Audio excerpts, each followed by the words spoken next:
Hello friends, स्वागत है आप सभी का वीकेजी स्टडी चैनल में। आज हम आपको बताने वाले भारत के यवन राज्य में मैं आपको बताई थी चार आए थे ना, उसमें आक्रमण करने के लिए भारत में कौन कौन से आए थे। यूनानी आए थे, हिंद यूनानी, सेकंड शक आए थे, तीसरा पहलव आए थे और चौथा कौन था? कुषाण। तो मैं कुषाण का आपको नहीं बताई थी, कुषाण का आज मैं बताने वाली हूँ। पहलव के बाद कौन आए? कुषाण आए अपने इंडिया में आक्रमण करने के लिए, जो यूची एवं तोहरी भी कहलाते थे। क्या कहलाते थे? जो कुषाण आए थे यूची एवं तोहरी कहलाते थे। यूची नामक एक कबीला 5 कुलों में बटा था। कितने कुलों में बटा था? 5 कुलों में बटा था। उन्हीं में से एक कौन था? कुषाण था।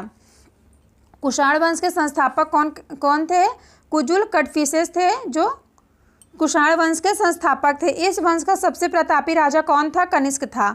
इस वंश का, कुषाण वंश का सबसे प्रतापी राजा कौन था? कनिष्क था। इसकी राजधानी क्या थी? पेशावर थी। इसकी राजधानी क्या थी? पेशावर थी। अगर एग्जाम में आपको दे जाएगा पुरुषपुर या पेशावर, तो आप दोनों में से कोई से भी लगा सकते हैं, दोनों ही राइट होगा। ठीक है। नेक्स्ट है, कुषाणों की द्वितीय राजधानी क्या थी? मथुरा थी। नेक्स्ट है, बुद्ध धर्म की चौथी बौद्ध संहिता कनिष्क के शासनकाल में कुंडलवन कश्मीरी में प्रसिद्ध बौद्ध विद्वान वसुमित्र की अध्यक्षता में हुई। मतलब किसकी अध्यक्षता में बौद्ध संहिता कनिष्क के शासनकाल में हुई थी? वसुमित्र के शासनकाल में हुई थी। कहाँ हुई थी? कश्मीर में हुई थी। कश्मीर को पहले क्या कुंडलवन कहा जाता था। ठीक है। तो अगर कुंडलवन भी आपको दे दिया जाएगा तो आप करेक्ट कर सकते हैं वहाँ पे। नेक्स्ट है, कनिष्क बौद्ध धर्म के महानायक संप्रदाय का अनुयायी था। किसका अनुयायी था? बौद्ध धर्म के संप्रदाय का अनुयायी था। नेक्स्ट है, कौन कनिष्क था? नेक्स्ट है, आरंभिक कुषाण शासकों ने भारी संख्या में स्वर्ण मुद्राएं जारी की थी। सोने की मतलब उन्होंने मुद्राएं जारी की थी। नेक्स्ट है, कनिष्क का राजवेद आयुर्वेद का विद्वान चरक था। जो कनिष्क का राजवेद था वो आयुर्वेद का विख्यात विद्वान था और जिसने चरक संहिता की रचना की थी। नेक्स्ट है, महाभिषाक सूत्र ने रचनाकार वसुमित्र हैं। इसे ही बौद्ध धर्म का विश्वकोश कहा गया है। क्या कहा गया है? बौद्ध धर्म का विश्वकोश कहा गया है। किसको? महाभिषाक को कहा गया है। नेक्स्ट है, कनिष्क के राजकवि अश्वघोष ने बौद्ध का रामायण बुद्ध चरित्र की रचना की। जो कनिष्क के राजकवि अश्वघोष थे, अश्वघोष ने क्या किया था? बुद्ध चरित्र की रचना की थी। रामायण में बुद्ध चरित्र की रचना की थी। नेक्स्ट है, वासुमित्र, पाशर्व, नागार्जुन, महाचेत और संरक्षक भी कनिष्क के दरबार की विभूति थे। क्या थे ये चारों पांचों लोग?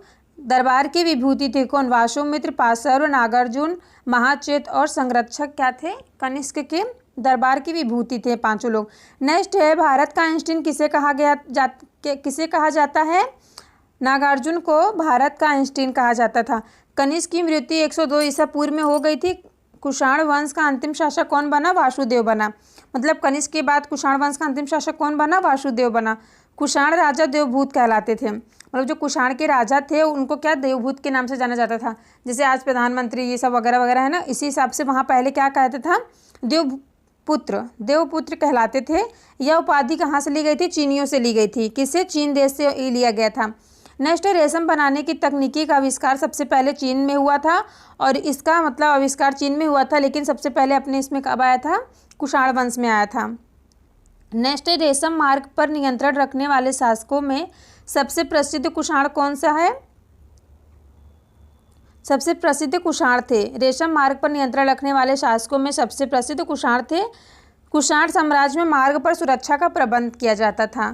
Thank you friends. अगर आपको मेरा वीडियो पसंद आया हो तो प्लीज़ लाइक करें, अपने दोस्तों में ज़्यादा से ज़्यादा शेयर करें। इस चैनल पर अगर नए हो तो प्लीज़ चैनल को सब्सक्राइब कर लें। धन्यवाद।